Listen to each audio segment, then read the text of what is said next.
Well, I want to welcome everybody to our spring Zoom lecture series. It's actually winter and spring. I'm Lisa Falk, and I'm head of community engagement at the Arizona State Museum, and I'll be your host for the series and the moderator for tonight's talk.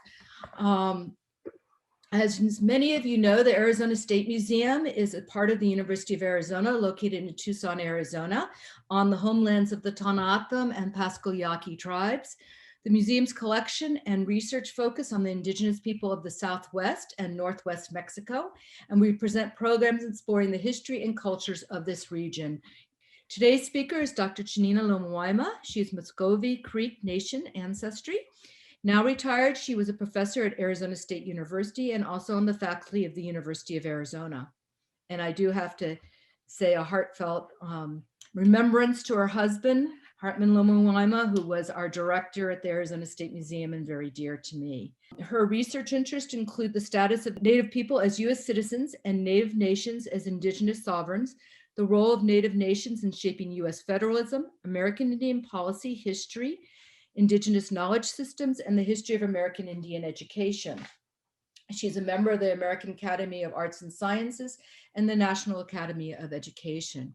Dr. Lomawaima's scholarship on the federal off-reservation boarding school system is rooted in the experience of her father, Curtis Thorpe Carr, a survivor of Chilocco Indian Agricultural School in Oklahoma, where he was enrolled from 1927 to 1935. She's authored a number of books, including To Remain an Indian, Lessons for Democracy from a Century of Native American Education, written with Teresa McCarthy, Uneven Ground, American Indian Sovereignty and Federal Law, written by David E. Wilkins, with him. Away from Home, American Indian Boarding School Experiences, which was written jointly with Margaret Archuleta and Brenda Child. And they call it Prairie Light, the story of Chilocco Indian School. At this point, I'm going to turn it over to Dr. Lomawaima. Thank you, Lisa, and thanks to the Arizona State Museum for bringing us all together this afternoon. I'm very honored to be a part of this two-part series on Indian boarding schools. And today I'm going to share some stories from my dad's experience at Chilocco and present my view of some of the practices and policies that were enacted in the federal Indian boarding school system. And then there'll be time for your comments and questions. So in the US, indigenous peoples, languages, histories, pretty much everything indigenous, have struggled to survive in the face of what's been called the logic of elimination. The logic of elimination seeks to erase and replace. Erase Native people in their jurisdiction in order to justify US claims to territory and to national identity. Schools have been one of the premier institutional sites working to erase and replace indigeneity. On the one hand, in many parts of the country, settler children in grades K through 12 learn very little about Native people, especially in our modern era. Most Indians tend to disappear from textbooks, public school textbooks, about 1880. I've had 3 graduate students who've looked at public school textbooks in the state of Arizona, Alabama, Oklahoma, New Mexico, Montana, and South Dakota. And their research is the source of the statement that you saw in the advertisement for this talk.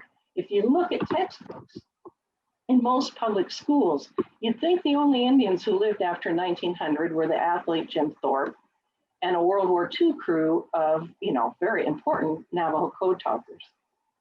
Now, schools are not acting alone by any means, but they are key architects of the current absence of Native people from much of the American public consciousness.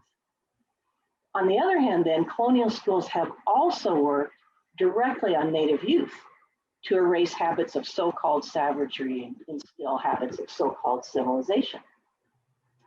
Next slide.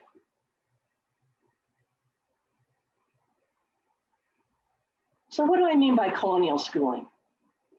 Any and all the programs and activities associated with churches, missions, model farms, reservations, even actual schools, imposed by settlers to erase and replace indigenous languages, economies, architecture, clothing, educational systems, religion, legal systems, material culture, pretty much everything. to replace that with Euro-American everything. So federal boarding schools for Indians, which we'll be talking about this afternoon, have been one potent weapon in that arsenal of colonial schooling, which continues today. So it's important to remember the logic of elimination did not operate only in the past.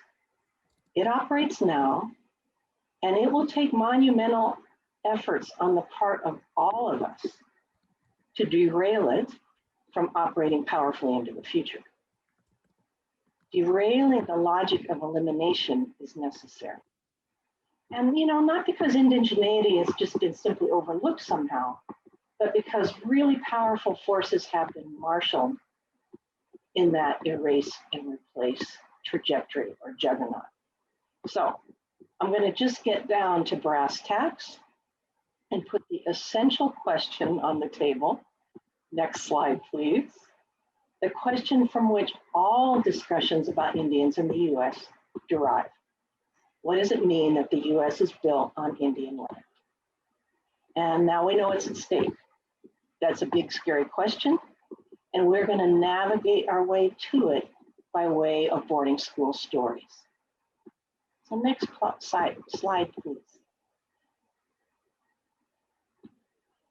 I'll begin with a story that my dad told me. That's my dad you see on the left-hand side of your screen in his high school graduation picture, and his older brother, Bob, on the right.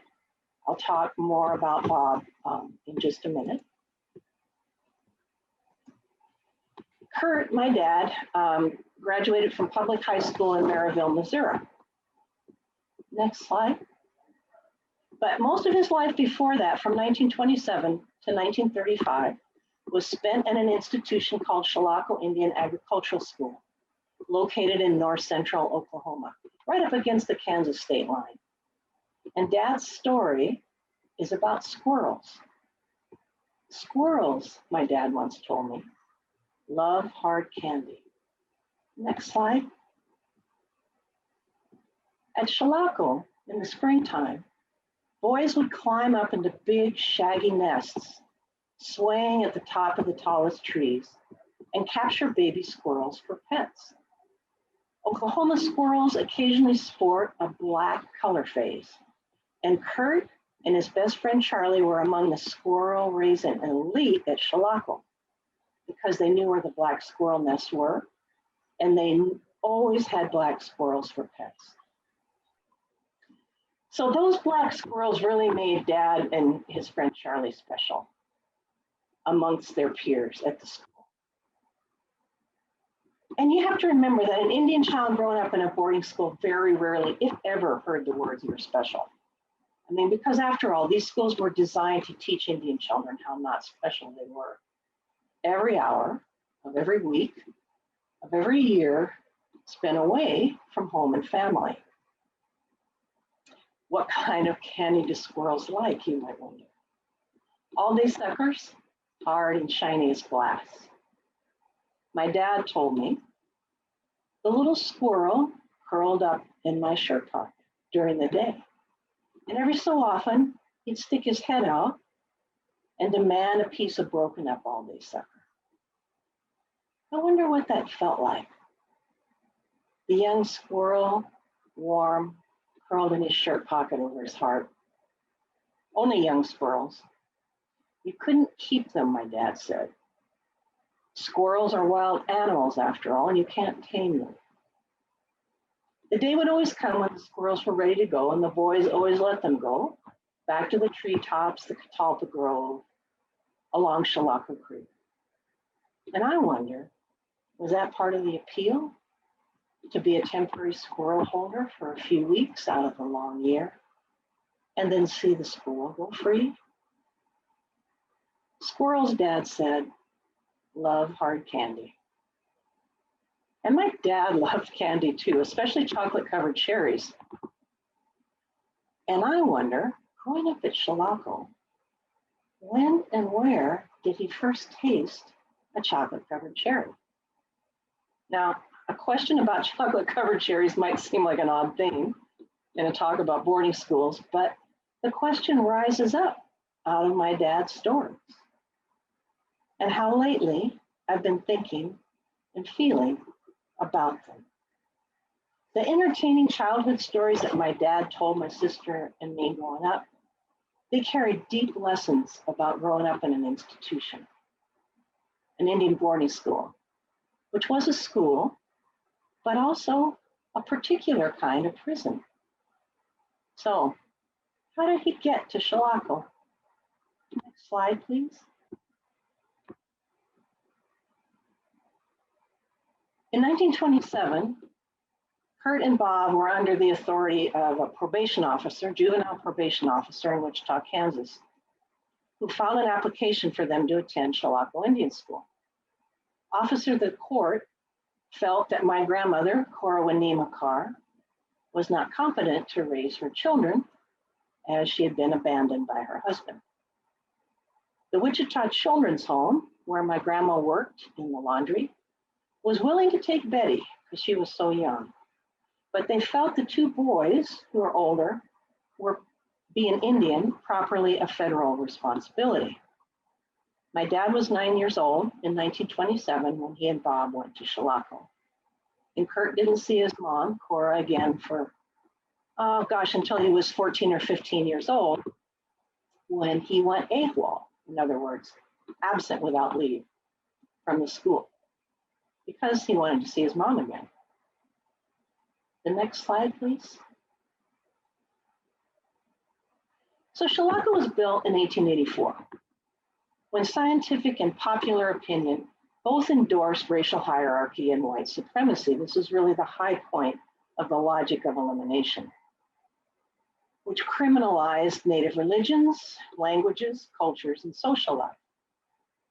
In an extreme but not completely unusual example, Hopi men from northern Arizona who kept their children out of school were incarcerated at Alcatraz Island. And it's important to note that the incarceration of those Hopi and the Browning ruling that you see referred to on your screen here were not imposed by any court. They were imposed by bureaucrats, employees of the Office of Indian Affairs under Interior. And this is really important to know that federal powers over Indian people for much of the history of this country have not been the consequence of laws, which are reviewable by the courts. They were the consequence of bureaucratic orders like the Browning ruling, not reviewable by the courts. So, most children taken from their families to boarding schools were removed on the basis of bureaucratic regulations, like the Browning ruling, not laws. Families, however, who resisted, like those Hopi men, were subject to incarceration or other serious punishments. Now, that's a very important presence and absence that we need to keep in mind. The presence of bureaucratic police powers, unreviewable by the courts, and the absence of individual or parental rights on the part of Indians well into the 20th century.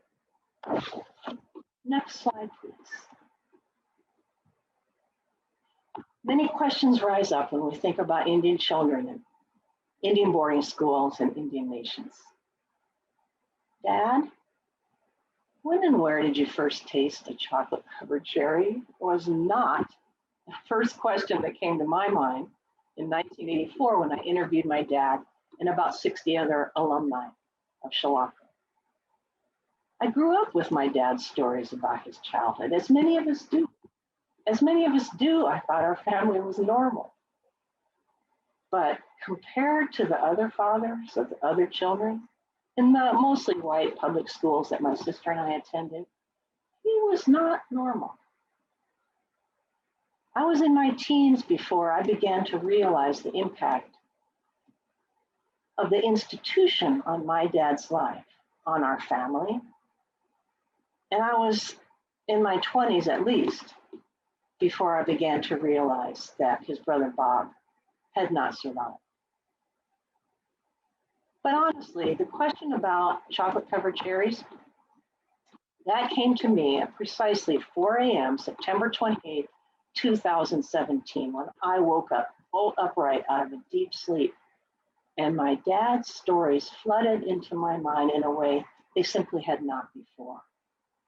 Fall 1984 to fall 2017, 33 years, about 5.5 years after my dad passed away. You might ask, what took me so long? A failure of imagination, maybe, possibly a failure of courage. Indian boarding school stories are frequently funny, inspiring, frequently heartbreaking. Stories ignite raucous laughter as well as spilled tears. Stories are quiet, reserved, kept to oneself. Some stories are never told.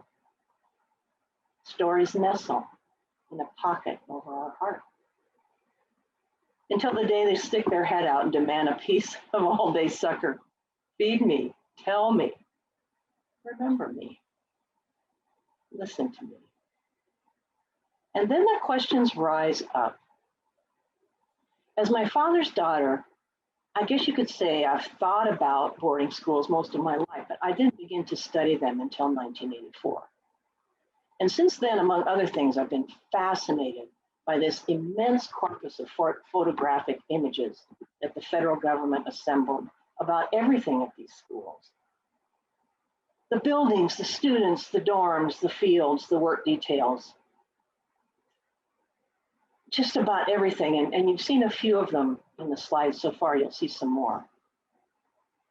The government produced these photographs as part of a massive public relations campaign to convince the US public, and I don't know, maybe themselves, about the good work that was being done to transform Native young people from so-called savages to so-called civilized, to become, at least potentially, citizens of the nation that had divested Native nations of their land, prosperity, and even children.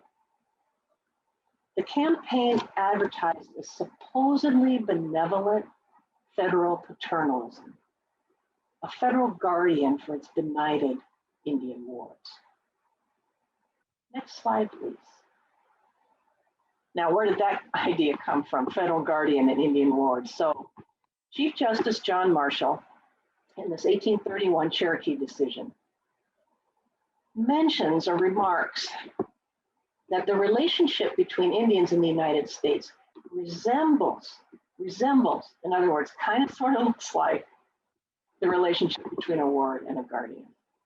But that was a hugely convenient resemblance. And almost instantaneously, it became entrenched as dogma in federal Indian law and policy. So by the early 1900s, the federal government felt fully justified to institutionalize Indian children in the name of civilization. Next slide.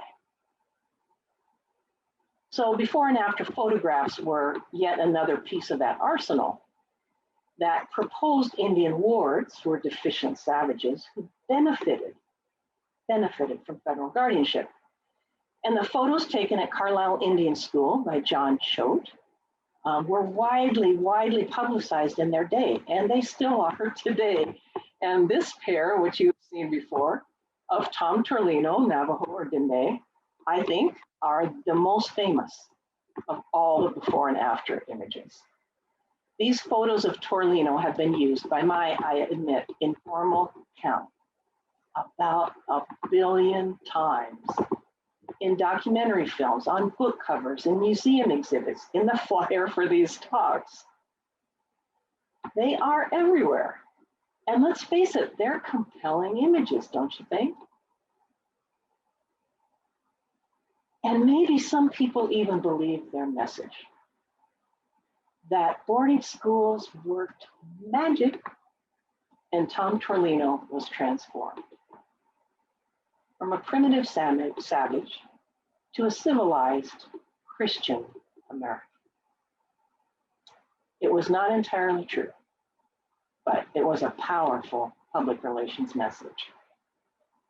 We know, though, that even though the schools exerted powers over Indian young people and children, Indian children had powers and strengths of their own. Tom Terlino was a young Dene man when he came to Carlisle. And when he returned home, he was still a Dene man. In her dissertation, Diné historian Farina King quotes Terlino's son Francis. He could put on a suit when he needed to, but he was just as comfortable in traditional Navajo clothing, Francis said.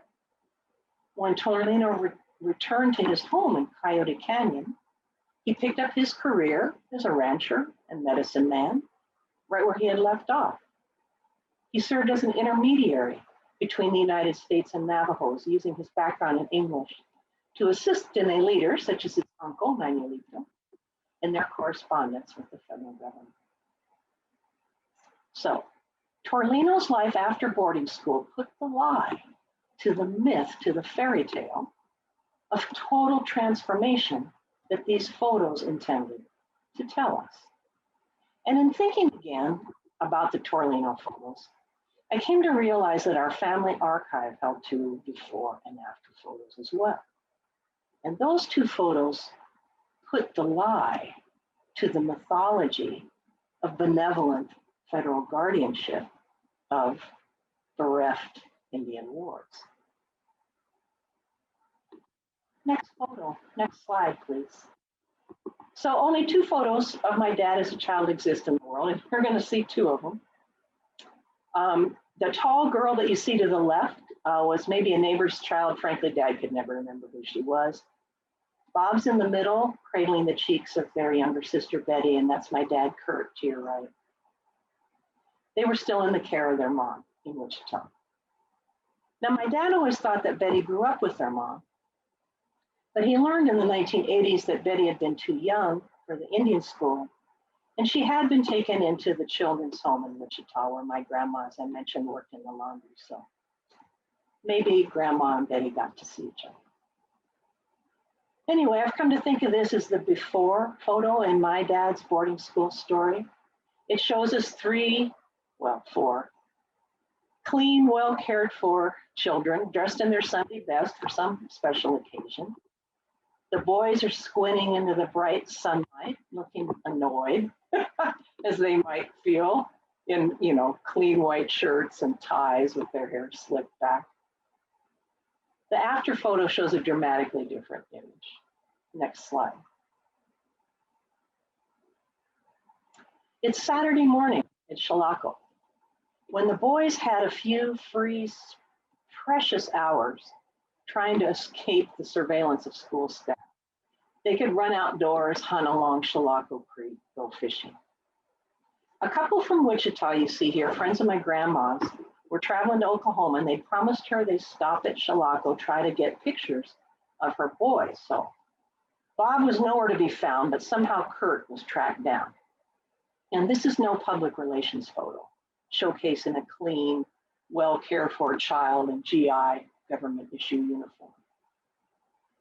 Kurt is dirty, ragged, and barefoot.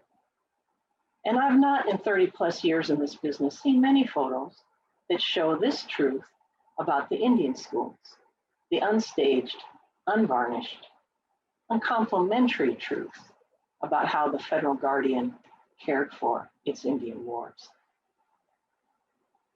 Next slide, please. A story about Bob. My dad said Bob was a pretty ornery guy. Of all the frequently repeated and usually funny stories that Dad told us about Chilocco, he only told the story of Bob once or twice. We remembered it. It starts like this. One day, Bob got to teasing one of the mules the boys worked with to plow the fields, and mules being too smart to put up with that nonsense, this one kicked Bob in the head and laid him out cold. Bob was never the same after that. He turned nasty mean. And about 1928-29, he was expelled from Chilocco for what they called incorrigible behavior, which was quite an accomplishment, believe you me, in those days. Dad was right. Very few children escape boarding school by being expelled. Dad never talked much about Bob, but he told lots of stories about Chilocco. It was, after all, the place, as tough as it was, he was from. My dad's stories were central to the book I wrote. They called it Prairie Light. But 4 years after that book was published, I realized I never even named Bob. I knew Bob was there, but I helped make him a ghost. Bob occupied a place in the history of Chilocco and our family, and in my dad's heart, mind, and sense of self. Next slide, please. His name was Robert Carlisle Carr, and my dad continued the story. After Chilocco, Bob did bad things. I always felt our mom liked him best, though, because of the way I looked. I asked Mom once, what did our dad look like? And she told me, if you ever see a man walking down the street in Wichita and he looks exactly like you, that's your dad. When Bob got sick at the state pen, they sent him to the hospital in Kansas City. When he died, Mom really wanted to know what had happened, so she asked me to go and find out. I went from Wichita. I was just a teenager myself. I found the doctors, but they wouldn't talk to me. An Indian kid, what did they care? Well, death is the ultimate erasure, the logic of elimination run to its limits. So I want to pause here and circle back to consider what and whom the logic of elimination serves. We need to return to the big scary question. So next slide, which is a landscape. And the question, what does it mean that the US is built on Indian land? Every square inch that undergirds US sovereignty, identity, prosperity is native land. And for a huge chunk of that real estate, there was not a clean transfer of title. Even if we use as our yardstick US, not indigenous, but US legal and moral principles. And this is the root of what the US has long called the Indian problem. The problem being Native people stubbornly refusing to vanish, stubbornly refusing to fade to that mythological historical sunset. Our mere presence is a constant threat to a secure US sense of sovereignty, territory, and identity. Since the mid-1800s then, federal containment of Indians has often looked similar to how other threats are contained. Criminals, infectious diseases, so-called deviants, more recently terrorists. Military power confined Indians to spaces, reservations, and institutions, boarding schools, sanitaria, asylums, under bureaucratic control, not subject to legal protections or review. Places where the federal agent or superintendents or military officers were was law. Next slide. Boarding school students were subject to strict military, physically punishing discipline, clothed in GI uniforms, marched in close order drill, identified by rank and number, housed in numbered dormitories, and instructed in a very rudimentary academic curriculum that stressed manual domestic labor and subservience to authority. A child's sentence at a boarding school might run 5, 8, 12 years. No vacations, often no vacations, summers at home. But my dad's stories and the stories of countless survivors of boarding and day schools on and off reservations document a lot about the schools. On the one hand, they were very much like prisons in the early 20th century. And we might call Bob's trajectory from Chilocco to the Boys Reformatory at Hutchinson, Kansas, to the state penitentiary at Lansing, a prison to prison pipeline. But Chilocco was also a school, and in many ways it was a home to hundreds, thousands of Native children who were smart and strong, resilient, resourceful, totally dedicated to one another, and much more than mere victims. Their stories of friendship, laughter, camaraderie, even happiness, carved out of the institutional confines of Shalako life, are also important, and they demand our attention too. Next slide. This last story, what I call the Night of the Japanese Lanterns, it stands out to me as deeply illuminating about Shalako student life. It's about the boys. It's one of my dad's stories. And the boys' life at Shalako was ruled by the disciplinarians, men charged with the surveillance and control of, in the 1920s and 30s, over 400 Indian boys, teenagers, and young men. The need to control mobilized that military discipline, sorted students into companies, housed them in numbered dormitories. So in that way, Shalako did embody the school as prison, and the disciplinarians were in the guard towers. Next slide. Sometimes literally. This is Harry S. Keller, the disciplinarian the boys called the Black Panther. And I had to laugh when that movie came out, because this was my image. The Black Panther stalked the boys.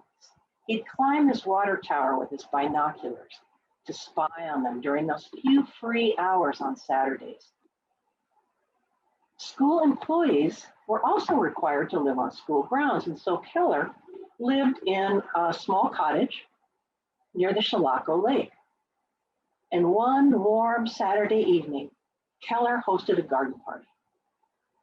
Food piled up on picnic tables, the festive scene lit by strings of Japanese lanterns draped over tree branches. It was Saturday night, and that meant Shalako boys had had all day to plan their mischief. An elaborate flouting of authority, pranks, practical jokes, sabotage. What Shalako boys and girls call tricksing. Now, Shalako was an agricultural school. Next slide. More than 8,000 acres, which generated revenue through a large cattle herd, turkey and chicken flocks, fruit orchards, grazing pastures, and grain fields that the boys plowed behind these draft horse and mule teams. Shalako was federal, so they inherited supplies, cast-off uniforms, hardtack rations, and the like from the US military. Recently, the cavalry had retired some battle-trained horses to the Shalako herd. The boys seized the opportunity. It was late on a Saturday night. Next slide. My dad's gang of mixed-blood Creek and Cherokee troublemakers slipped out of the dorm room at home too. They all loved to ride, but Shalako mules and draft horses weren't much fun. Strong, fast cavalry horses, those were a mighty temptation. Outlaw horseback riders shunned saddles and bridles. They just looped a halter rope around the horse's jaw, and they were off. The horses were as enthusiastic as the boys, and they rocketed down the loop road that circled Shalako's lake. Now, at the corner where the employee cottages were clustered, that road took a dogleg to the left, but the horses didn't. These were cavalry horses trained to charge into battle, and charge ahead they did, straight into Harry Keller's garden party. Ragged, barefoot Indian boys hanging on for dear life, those strong, fast cavalry horses launched themselves over the picnic tables, scattering terrified disciplinarians, matrons, and teachers. At this point in the story, my dad would yell, "It was the charge of the Light Brigade." I cherished that image. My dad and his gang brothers, ragged, fierce Indian boys, sailing across the night sky, looking down at astonished faces, as their powerful steeds vaulted over the picnic tables and pounded away into the night, trailing ribbons of Japanese lanterns from their shoulders. Well, not exactly the stereotypical image of Indian warriors on horseback, but it'll do. And I wonder what that felt like. Did it feel like freedom? Next slide. My dad was brilliant and loving and handsome, wasn't he? He was full of fun and laughter and jokes. He always carried anger toward his mom, though, feeling she had abandoned them. When I asked him in 1983, Dad, what do you think if I were to try to do an oral history of Shalako? He said immediately, that would be a great idea. And a little later he said, be prepared to hear some hard stories. And I can give no better advice to anyone interested in the boarding schools than these are important stories. Be prepared to learn some hard truths. Next slide.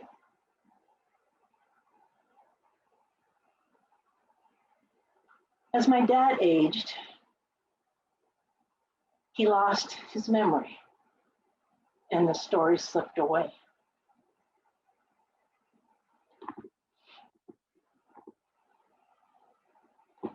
But up to his last year at age 93, my sister and I always knew what to give him for his birthday or Christmas. He never lost his love for chocolate-covered cherries. And over time, my love for his stories has only grown and deepened. Our stories are important. Native stories state claims.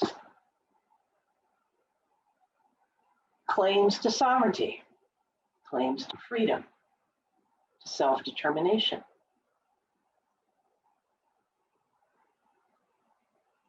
And the scariest claim of all, this is our land.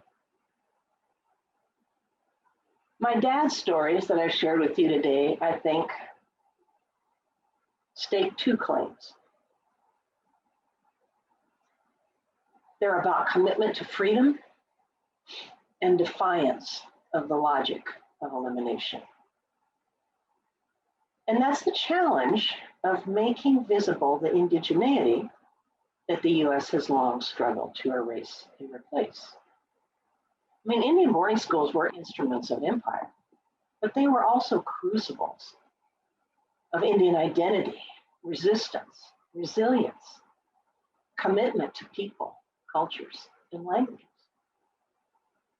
So what does it mean today for those of us who are teachers in the university system or K-12, when we want to introduce to our classrooms, to our students, to our classes, content, stories, historical documentation that is not only perhaps new to our students, but also perhaps directly contradicts everything they've been taught their entire lives to be true about their country. The big question shakes things up. What does it mean for the US to be built on Indian land? That question overturns the national story that seeks to fold people of color and women and immigrants and whomever into a national narrative of manifest destiny and American exceptionalism. Oh, look what Indian people have contributed to our national tapestry. Looking to the ground beneath our feet and considering seriously who was here, who still is, what's become of us and them in the modern day. Those questions yank the rug out from underneath the story of American exceptionalism, the mythology about the US as a country that overcame the original sin of enslavement through the bloodshed of the Civil War. A lot of somethings came before and during and after that enslavement and the Civil War. The native land this country is built on. Diverse, dynamic relationships with enduring native peoples and enduring native nations. All of that came before and during and after, right up to the present day and into the future. So engaging the big question, what does it mean that the US is built on Indian land, is challenging and it's scary and it presents all kinds of difficulties, but it does offer us the opportunity, the foundation perhaps, to ask the next logical question, which is, how do we together go forward to build a more just future on Indian land? Thank you all for your kind attention, and we have some time now to go to questions, which I think Lisa is going to help us out. Yes, thank you so much, Tsianina. People are curious about the logo on the basketball jerseys. That's right. So this emblem, which many people associate with the Nazi regime in World War II, is actually an iconographic image that's common to a lot of human cultures through history and around the world. And Shalako in the early 1920s had a competition among the students to develop a logo for the school. And two students developed, which you can see, the Shalako swastika kind of points or turns in a different direction than the Nazi one. But anyway, it was incorporated everywhere in the school, in the arch, at the entrance. You see it in the concrete of those little pedestals in front of the superintendent's home. It was in mosaics in the floors, in the dormitories. It was woven into Navajo textiles that were used to decorate some of the buildings. It was everywhere. And of course, when World War II came along, it was eliminated everywhere. They jackhammered out the floors, they burned the textiles. It was taken out of the school publications. It was also the logo for the print shop at Shalako, which printed very many government documents. So you occasionally see it in historic documents at the back when those documents were printed at Shalako School. Somebody has asked if you could talk about the legacy, about how this legacy impacts the education of Native students today. And then another related question is, how have these stories changed the Native American story, which I think you touched on at the end of your talk. Yeah, so legacies first. I mean, as you might imagine, the impacts on families and communities of having children removed have just been immense over time, both in terms of aspects like preservation or continuation of heritage languages, cultural knowledge, material cultural knowledge, connection to landscape, just connection to community and family. It's very, very important to say that as traumatic as these schools were for many students, these young people were also very resilient and very strong. And there's many, even my dad, who like many of those younger students, had a pretty tough time at Shalako. Older students often were able to adapt much more easily. If you think about overage high school students coming in at 16, 17, even in their early 20s, with a very well-established sense of self. It didn't necessarily affect them so terribly. But still, the impacts have been tremendous. Now, not every Native person in any point in time went to boarding schools. There were also schools on reservation. Some were boarding, some were day schools. What I think is important to remember is the curriculum was the same across the board. And the curriculum was dedicated to eradicating, to erase and replace, to acculturating. Some people say assimilating. I actually take issue with that word assimilate. It implies assimilation into a national politic, into a national culture on an even playing field, and that simply was not the case through most of the 20th century. Some of us might argue well into the 21st century.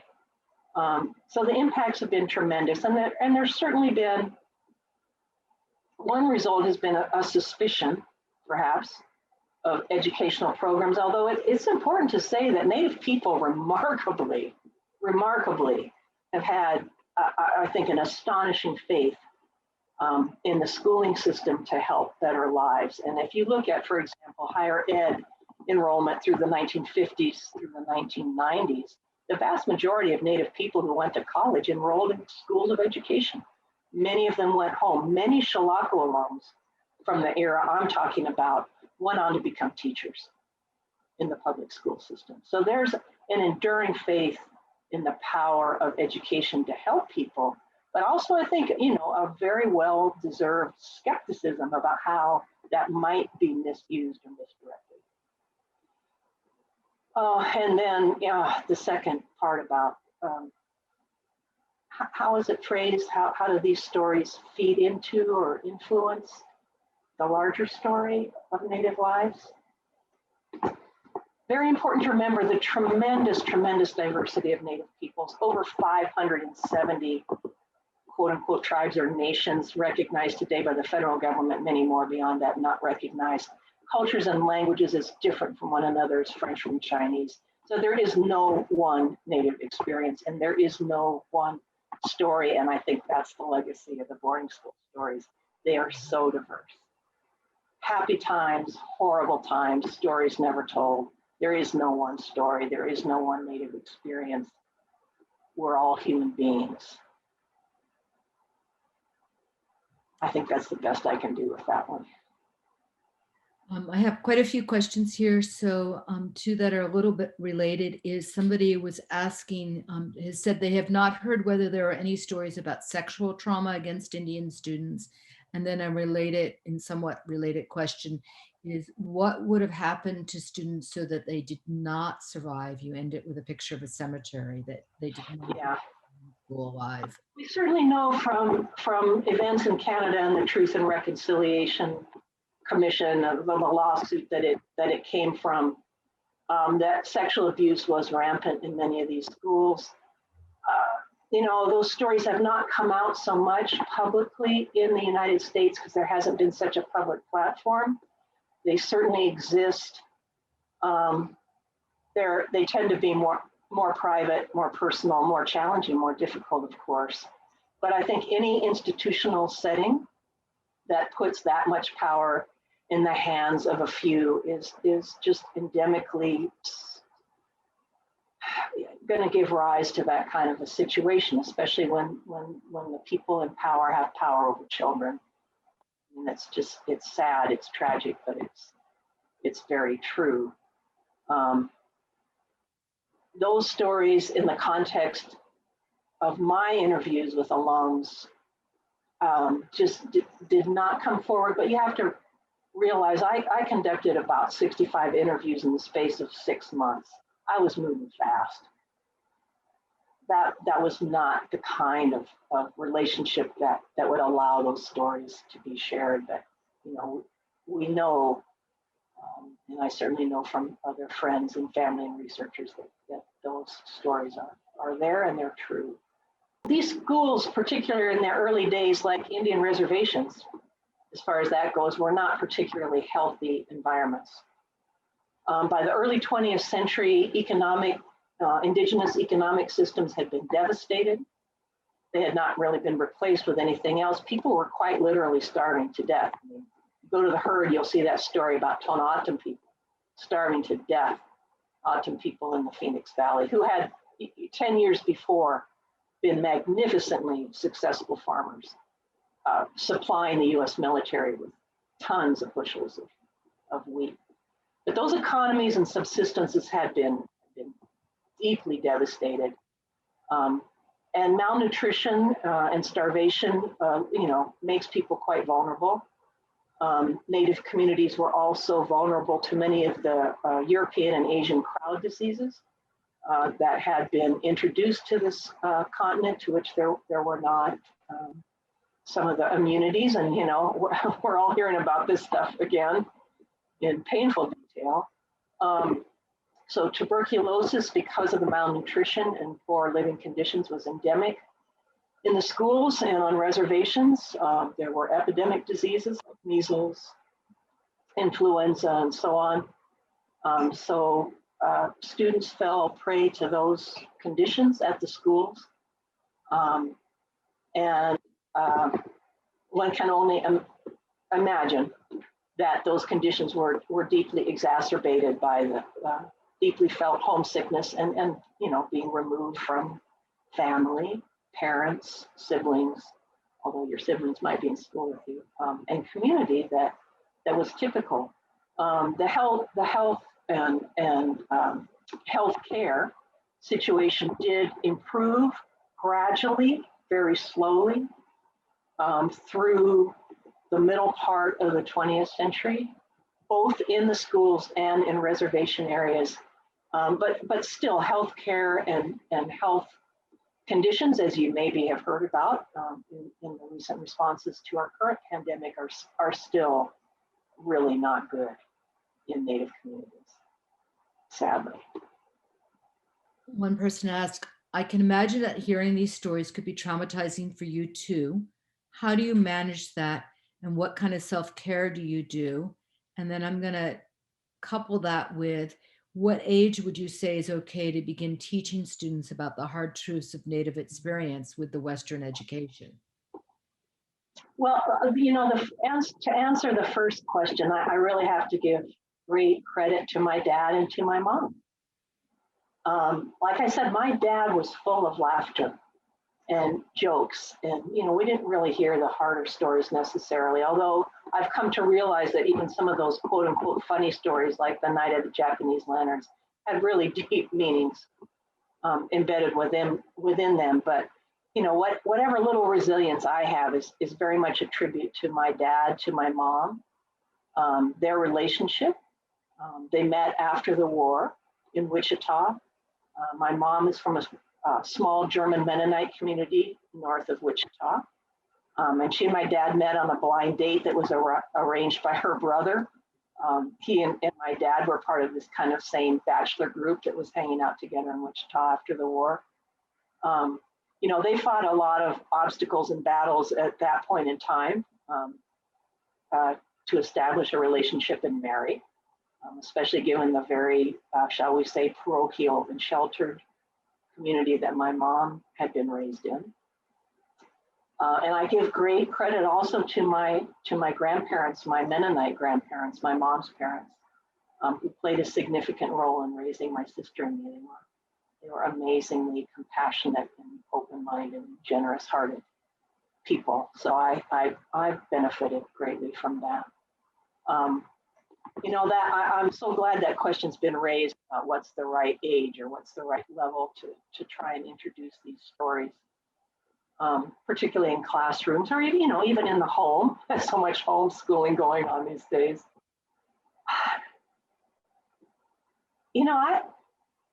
I don't think it's ever too young to tell the truth. My dad told us the truth at a very young age.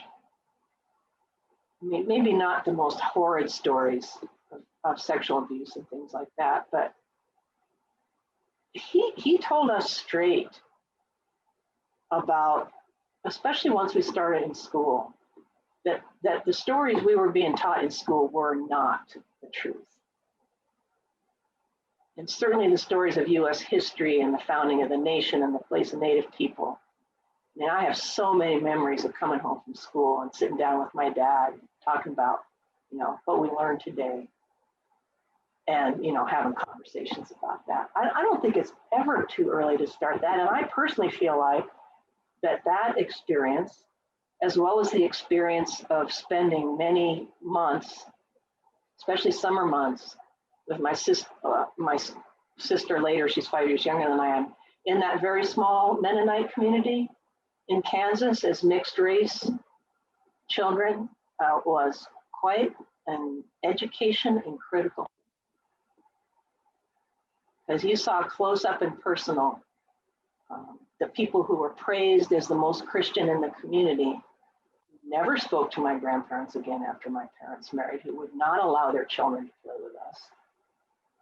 I mean, that's an exercise in critical thinking that many citizens of the US experience growing up, and some, never do.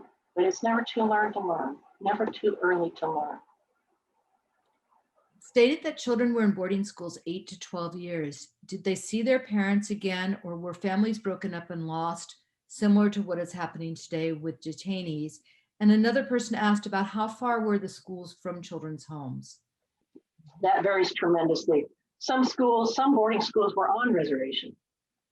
Some boarding schools were fairly close. Some boarding schools like Carlisle were, hundreds, couple thousand miles away from home. So the ability of parents to visit would just vary tremendously. Chilocco was actually located right next door, adjacent to a couple Native communities in Oklahoma, Tonka was. Some of those parents and children were able to visit pretty frequently. Now, Wichita, where my grandma lived, is in fact only 75 miles by modern interstate from Chilocco. It kind of shocks me actually how easy it is to get there now. At the point my dad and Bob went there, it was probably a good half day's travel at least by back roads. But our grandma had no car. There was no public transportation. So that's 75 miles. As I grew up, I always thought of that as an unimaginable distance separating them. In other cases, it was hundreds of miles. So it varies a lot. It also varies over time. So about the time my dad ran away, late 30s, early 40s, there were some reforms beginning in the school system. And one of those was to allow children to go home for summer months. Now, in the 1920s, some children could go home if their parents would post the train fare money before they went home for them returning to the school. Of course, not all families, especially in the depths of the Depression in the 30s, didn't have that kind of financial means to do that. So once again, it varied by family, it varied by individual, it varied by school, geography, and time. In the process of your research, did you ever come across letters or journals written by boarding school teachers? If so, was their perspective always the same? Another wondered if your research had shown that the two photos of Mr. Terlino, if one of them, the after one may have been doctored to make him look lighter. And then another one is, what was the name of the dissertation that quoted Tom Terlino? So I'll do the dissertation first before I forget. So the author is Farina, Farina King, and she completed her dissertation at ASU, Arizona State University. And I'm having a senior moment on the exact title right now. My apologies for that. But you should be able to find it with the author's name. And that was Farina has also since then published a book, which is published by the University Press of Kansas, Earth Something Compass. Senior moments are coming more frequently now. Okay, and then research, story. Yeah, there's actually fair number of published memoirs by teachers, published as early as the late 1800s and continuing through the 1920s, 30s, and 40s. And no, they're not all the same. As much diversity there as you might expect in any human population. And one of the things that's been pointed out about the teachers in these schools, especially the women, is they were as much under the thumb of the federal bureaucracy and the ruling superintendent sometimes as the students were. It wasn't a particularly happy life for them. So that's an answer there in a nutshell. And there's a part in the middle now, I've forgotten. I was wondering if Terlino's photo had been doctored to look whiter after. Oh, yeah. To my knowledge, that particular one has not. But there's good evidence, and here I'm quoting Rod Slemons, who was a photo archivist in a museum in Seattle when I was at University of Washington. He had seen, and he was, a photographic expert, signs that that some of those photos had been, through manipulation of the chemical process, lightened in the after photograph. I think that Terlino second photograph was actually taken a couple, 3 years later. Sometimes those photos were taken immediately, a couple days apart, but I don't think those two were. I might be wrong on that, but I think that's what's going on there. There is a contemporary native photographer, Dene photographer, Will Wilson. Go to his website. He has replicated that chemistry of those silver nitrate exposures, whatever. And what he's learned in that process is that the chemistry involved, those plates, they simply did not register warm color tones very accurately or very well.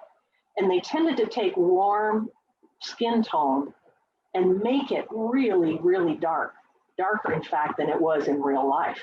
So actually some of the darkness of the before photographs is not necessarily entirely accurate, but go to Will Wilson's website. I mean, he's a fabulously talented person for one thing, and you can see he's taken a number of photos of contemporary people. You might even see mine there.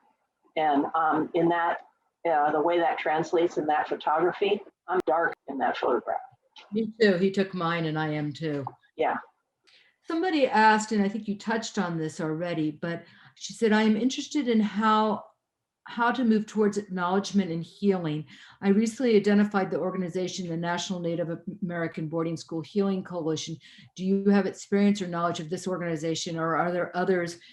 Yeah, so that organization just mentioned, they go by the acronym NABS. I've been affiliated with them, been a member. They have this immensely ambitious, wonderful agenda of digitizing records from every Indian school, federal, mission, on and off reservation.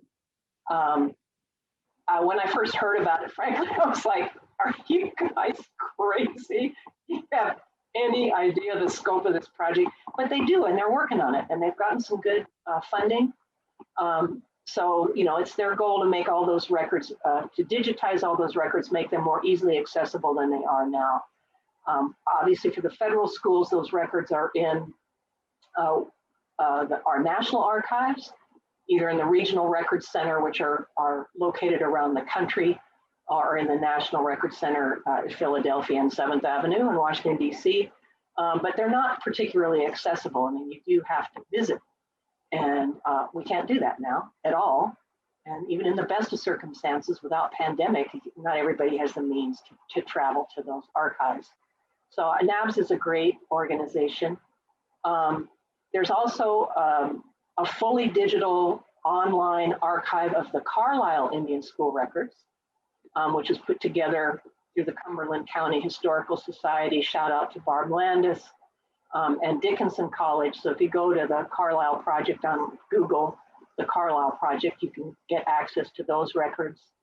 And there's also an online project you might look at called the Farmhouse Project, which was started by Llewellyn White, who's Akwesasne, to save the last physical structure, farmhouse at Carlisle that had any association with the Indian students and the Indian programs in the early 20th century. So there's a number of really interesting projects going on. One person wanted to know if you're still teaching. I'm happy to report that as of December 28th, I'm retired. So I'm not teaching. I do enjoy the opportunity to do these talks when I can. And I guess I have a few publications that are not books, which means they're a little harder to access. But I'm working on a new book. Hopefully that'll come out in the not too distant future. But no, after 30 plus years of a teaching career that I love to death, I'm going to focus some time now on writing. And the last question was wondering, Tsianina, how this boarding school experience may have affected Native families and their children's relationships today with education. Well, this is a great question, and it cuts to a core key issue of understanding and crediting legacies, but also understanding that, you know, what I talked about earlier, that logic of elimination is still ongoing. So there's a legacy in families and communities today in schooling from, and of course, there's still some boarding schools being operated today, right? This is not all in the past. Often those schools are now under tribal control or under tribal contract, so it's a different landscape than it was in the past. It's one of a range of choices or options now that Native students have. But you know, that logic of elimination is operating in public schools. 96% of Indian children today attend public schools. Some are on reservation, many are off reservation. So that's really, really, really important. I mean, we can talk about the legacy and impacts of boarding schools, even what folks today are referring to as the intergenerational transmission of historical trauma, you know, which is a deep and profound topic, and we could go on for another couple of days about that. But here's, you know, my 2 cents worth on the notion of historical trauma. It's real, it's damaging, and I think it's a really dangerous, slippery slope to call it historical trauma, because then people can say it's all in the past. It's really too bad, but we're all over it now, and we are not as a nation. So we can't just say, oh, what happened in the past that's, you know, still impacting people in the day. What's happening today is impacting people in the day. Resistance to tribal sovereignty, backlash against gaming, dispossession, continued dispossession of lands, poor health care. I mean, there's stuff going on today that's now, and it's real, and it's impacting people, as well as those historical legacies. Because this is not too far in the past for many of us. This is my dad's generation. There's still people attending these schools.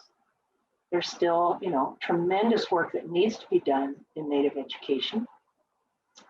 Wonderful programs are happening now in language, preservation, revitalization, continuation, tribally run educational programs, tribally run schools, the system of tribal colleges, I think more than 38 now, including 3 in the state of Arizona. So there's lots of places to make a difference. And looking to the past is one avenue to do that, but boy, looking to the present and to the future is equally important. Well, thank you so much. And I want to thank all of you who have stayed to the end. Thanks to all of you. Wonderful questions, wonderful comments. Really appreciate it.